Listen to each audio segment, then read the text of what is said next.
नमस्कार साथियों, मेरा नाम है प्रीतम कुमार और आज हम लोग पढ़ने जा रहे हैं फंडामेंटल राइट के बारे में, जो कि पॉलिटी का बहुत ही महत्वपूर्ण टॉपिक है और यहाँ से विभिन्न कॉम्पिटिटिव एग्जाम में क्वेश्चन जरूर पूछे जाते हैं। तो इस वीडियो को स्किप ना करें, इसको ध्यान से पढ़ें क्योंकि ये बहुत ही इम्पोर्टेंट होने वाला है। तो चलिए आज शुरू करते हैं। मौलिक अधिकारों की आवश्यकता क्यों पड़ी, मौलिक अधिकार कहाँ है, संविधान के किस भाग में रखे गए हैं, तो भाग 3 में रखे गए हैं और कहाँ से कहाँ तक, अनुच्छेद 12 से 35 तक में इनका वर्णन मिलता है। तो चलिए शुरू करते हैं इसी के साथ। जिन संविधानों में मौलिक अधिकारों की व्यवस्था नहीं होती है तो वहाँ क्या होता है, वह बहुत जल्द ही क्या हो जाता है, तानाशाही का साधन बन जाता है। अतः यह राज्य शक्ति पर संवैधानिक नियंत्रण के द्वारा व्यक्ति की मूलभूत स्वतंत्रताओं की सुरक्षा करता है। मौलिक अधिकारों का वर्णन संविधान के भाग 3 में अनुच्छेद 12 से 35 वर्णन किया गया है। भारतीय संविधान में मौलिक अधिकार अमेरिका के संविधान से लिए गए हैं। मोस्ट इंपॉर्टेंट क्वेश्चन, अमेरिका से लिए गए हैं। मौलिक अधिकार वे मूलभूत अधिकार हैं जो किसी व्यक्ति के जीवन यापन हेतु मौलिक एवं अनिवार्य होने के कारण संविधान के द्वारा नागरिकों को प्रदान किए जाते हैं। और क्या होता है, ये अधिकार व्यक्ति के मानसिक व भौतिक और नैतिक विकास के लिए जिम्मेदार होते हैं। विधि के शासन की स्थापना संविधान के मौलिक अधिकारों को शामिल करने का एक उद्देश्य है। अनुच्छेद 13 के अनुसार मौलिक अधिकार न्यायालय द्वारा प्रवर्तनीय है। इनका उल्लंघन करने वाले किसी भी कानून को न्यायालय शून्य घोषित कर सकता है। यानी कहने का मतलब कि अगर कोई भी कानून बनाते हैं जो कि मौलिक अधिकारों के खिलाफ है तो क्या करेगी, सुप्रीम कोर्ट उसको निरस्त कर देगी। ये पावर देता है आर्टिकल 13 सुप्रीम कोर्ट को। आगे देखेंगे, मूल संविधान में 7 मौलिक अधिकार दिए गए थे। कितने दिए गए थे? 7। Most important question. लेकिन 1978 में 44वें संविधान संशोधन द्वारा अनुच्छेद 31 में वर्णित संपत्ति के अधिकार को समाप्त करके उसे 300 का के तहत कानूनी अधिकार घोषित कर दिया गया। चलिए एक शॉर्ट टर्म में देखेंगे अधिकारों को कितने भागों में बांटा गया है। पहला हो गया समानता का अधिकार, फिर स्वतंत्रता का अधिकार, इसके बाद शोषण के विरुद्ध अधिकार, फिर धार्मिक स्वतंत्रता का अधिकार, संस्कृति और शिक्षा का अधिकार और उसके बाद संवैधानिक उपचारों का अधिकार।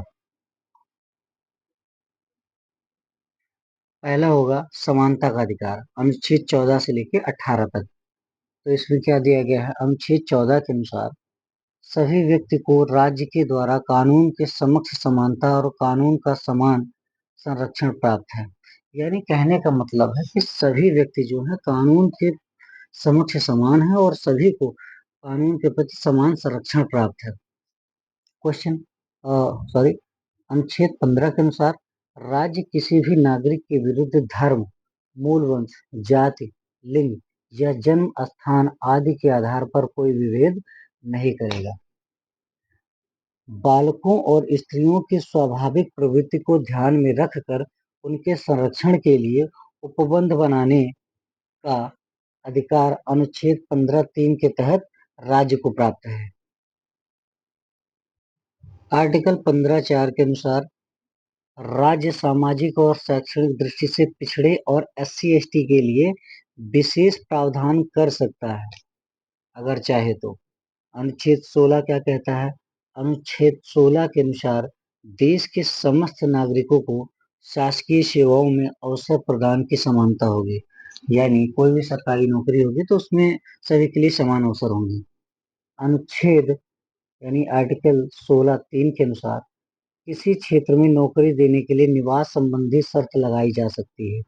यानी कहने का मतलब ये है कि मान लीजिए किसी स्टेट में नौकरी निकाली जाती है तो वहाँ की स्टेट गवर्नमेंट के अनुसार ये लगाया जा सकता है कि हमारे स्टेट के जो बच्चे होंगे, मतलब हमारे निवासी होंगे, उनको जो है प्राथमिकता दी जाएगी।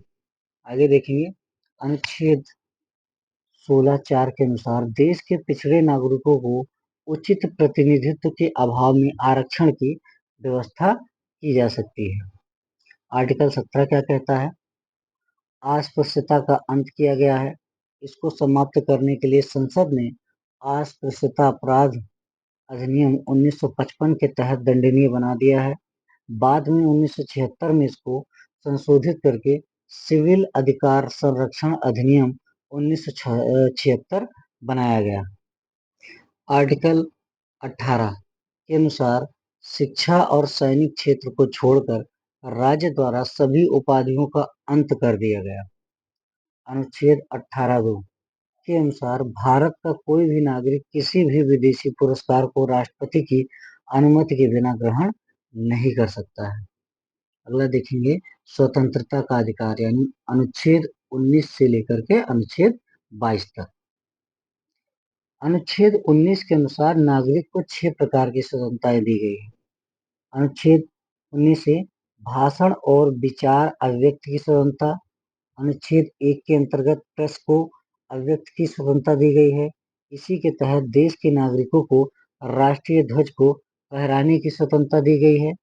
संविधान के प्रथम संशोधन अधिनियम 1951 के द्वारा विचार एवं अभिव्यक्ति की स्वतंत्रता को सीमित कर दिया गया है। सरकार राज्य की सुरक्षा, सार्वजनिक कानून व्यवस्था, सदाचार, न्यायालय की अवमानना, विदेशी राज्यों से संबंध तथा अपराध के लिए उत्तेजित करना आदि के आधार पर विचार एवं अभिव्यक्ति स्वतंत्रता पर प्रतिबंध लगा सकती है। चलिए देखेंगे इसके बारे में। अनुच्छेद 19 बी क्या कहता है? के तहत शांतिपूर्ण तथा बिना हथियारों के नागरिकों को सम्मेलन करने और जुलूस निकालने का अधिकार होगा। राज्यों की सार्वजनिक सुरक्षा एवं शांति व्यवस्था के हित में इस स्वतंत्रता को सीमित किया जा सकता है। ये प्रतिबंध है। अनुच्छेद 19 सी भारतीय नागरिकों को संघ या संगठन बनाने की स्वतंत्रता दी गई है, लेकिन सैनिकों को ऐसी स्वतंत्रता नहीं दी गई। अनुच्छेद 19 डी देश के किसी भी क्षेत्र में स्वतंत्रता पूर्वक भ्रमण करने की स्वतंत्रता। अनुच्छेद 19 ई में वर्णन है देश के किसी क्षेत्र में अस्थायी निवास की स्वतंत्रता, जैसे जम्मू कश्मीर को छोड़ करके। लेकिन अब तो 1970 हट गया तो अब वहां पर जा सकते हैं। आर्टिकल 19 जी कोई भी व्यापार या कारोबार करने की स्वतंत्रता। आर्टिकल 20 देखेंगे हम के अनुसार अपराधों के लिए दोष सिद्धि के संबंध में संरक्षण दिया गया है। इसमें पहला पॉइंट, किसी भी व्यक्ति को तब तक अपराधी नहीं माना जाएगा जब तक यह सिद्ध न हो जाए कि उसने किसी कानून का उल्लंघन किया है, तब तक उसको आप अपराधी नहीं मान सकते हैं। पॉइंट नंबर 2, किसी व्यक्ति को किसी अपराध के लिए उससे अधिक दंड नहीं दिया जा सकता है। मोस्ट इंपॉर्टेंट पॉइंट नंबर 3, किसी व्यक्ति को एक ही अपराध के लिए एक बार से अधिक दंड नहीं दिया जा सकता है। ये भी बहुत इंपॉर्टेंट पॉइंट है। पॉइंट नंबर 4, किसी भी व्यक्ति को स्वयं अपने विरुद्ध गवाही देने या सबूत पेश करने के लिए बाध्य नहीं किया जा सकता है। आर्टिकल 21 इसको देखेंगे। किसी भी व्यक्ति को विधि द्वारा स्थापित प्रक्रिया के अतिरिक्त उसके जीवन और शरीर की स्वतंत्रता के अधिकार से वंचित नहीं किया जा सकता है। आर्टिकल 21 का के अनुसार 86वें संविधान संशोधन अधिनियम 2002 के तहत 6 से 14 वर्ष तक के बच्चों को अनिवार्य और निःशुल्क शिक्षा प्रदान करने का अधिकार दिया गया है। आर्टिकल 22 के अनुसार ये क्या कहता है? किसी भी व्यक्ति को बिना कारण बताए गिरफ्तार नहीं किया जा सकता है और गिरफ्तार व्यक्ति को 24 घंटे के अंदर मजिस्ट्रेट के सामने पेश करना अनिवार्य होगा। शोषण के विरुद्ध अधिकार आर्टिकल 23 और 24 इसमें दिया गया है। अनुच्छेद 23 के अनुसार मानव व्यापार व बेगारों तथा बालाश्रम पर प्रतिबंध लगाया गया है, लेकिन राज्य सार्वजनिक उद्देश्यों के लिए सार्वजनिक सेवा या श्रम योजना लागू कर सकते हैं। राज्य इस सेवा में धर्म, मूल, वंश, जाति या वर्ग के आधार पर कोई भेदभाव नहीं करेगा। बंधुआ मजदूरी समाप्त करने के लिए 1975 में बंधुआ मजदूरी का उन्मूलन अधिनियम पारित किया गया। आर्टिकल 24 के अनुसार बाल श्रम का निषेध किया गया है, जिसके अनुसार 14 वर्ष से कम उम्र के किसी भी बच्चे को कारखाने, खदानों या खतरनाक कार्यों में नहीं लगाया जा सकता है। धार्मिक स्वतंत्रता का अधिकार 25 से 28 तक।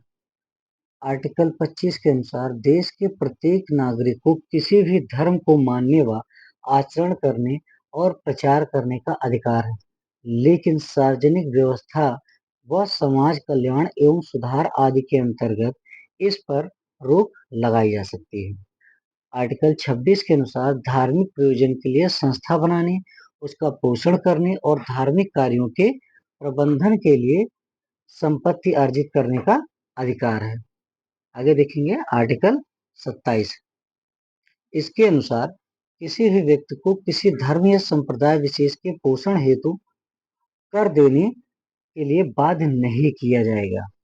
आर्टिकल 28 के अनुसार राज्य निधि से वित्त पोषित या आर्थिक सहायता प्राप्त शिक्षण संस्थानों में धार्मिक शिक्षा नहीं दी जाएगी और न ही किसी व्यक्ति को धार्मिक शिक्षा या धार्मिक अनुष्ठान में भाग लेने के लिए बाध्य किया जाएगा, यानी बाध्य नहीं किया जा सकता। आगे देखेंगे 5वां पॉइंट, संस्कृति और शिक्षा का अधिकार। ये है 29 और 30 में इसका वर्णन। आर्टिकल 29 के अनुसार देश के प्रत्येक नागरिक को अपनी भाषाएं, लिपि या संस्कृति को सुरक्षित रखने का पूर्ण अधिकार होगा। राज्य द्वारा आर्थिक सहायता प्राप्त किसी भी शिक्षण संस्थान में किसी भी नागरिक को धर्म व मूल वंश व जाति और भाषा आदि के आधार पर प्रवेश लेने से वंचित नहीं किया जा सकता। अनुच्छेद 30 क्या कहता है? इसके अनुसार धर्म या भाषा पर आधारित सभी अल्पसंख्यक वर्गों को अपनी पसंद की शिक्षण संस्थानों की स्थापना करने और प्रशासन का अधिकार होगा और राज्य इस आधार पर शिक्षा संस्थाओं को आर्थिक सहायता देने के लिए कोई विभेद नहीं करेगा। संवैधानिक उपचारों का अधिकार अनुच्छेद 32, इसको बी.आर. अम्बेडकर साहब ने संविधान के हृदय एवं आत्मा कहा है।